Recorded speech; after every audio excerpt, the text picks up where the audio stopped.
இன்று இந்த காணொலியில் நம்ம 2 இம்பார்ட்டண்ட் வியாதிகளை பற்றி தான் டிஸ்கஸ் பண்ண போகிறோம். ஒன்று வெரிகோஸ் வெயின், நரம்பு சுருட்டல். இன்னொன்று வெரிகோஸ் சீல், அது வந்து ஆண்களுக்கு வரக்கூடிய வியாதி.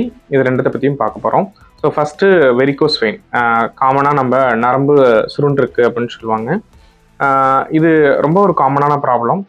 நிறைய பேர் நின்றுட்டே பணிபுரியறவங்களுக்கு, டிராஃபிக் போலீஸ், டீச்சர்ஸ், அப்புறம் வீட்டில் நின்றுட்டே வேலை பார்க்குறவங்க, டீ மாஸ்டர்ஸு, ஸ்கூல் டீச்சர்ஸ், அவங்க எல்லாருக்கும் காமனாக வரக்கூடியது.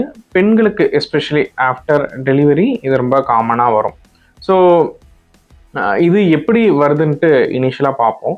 ஸோ நார்மலாக நம்ம உடம்புல 2 விதமான ரத்த குழாய்கள் இருக்குது. ஒன்று வந்து ஆர்ட்ரின்னு சொல்லுவோம், இன்னொன்று வெயின்னு சொல்லுவோம். ஸோ ஆர்ட்ரியோட வேலை என்னென்னா, தமனிகள் வந்து சுத்த ரத்தத்தை ஹார்ட்லேருந்து எடுத்துகிட்டு போய் மற்ற பகுதிகளுக்கு தேவையான சத்தை கொடுக்கறதுக்காக ரத்தத்தை எடுத்துகிட்டு போகிறது ஆர்ட்ரின்னு சொல்லுவோம்.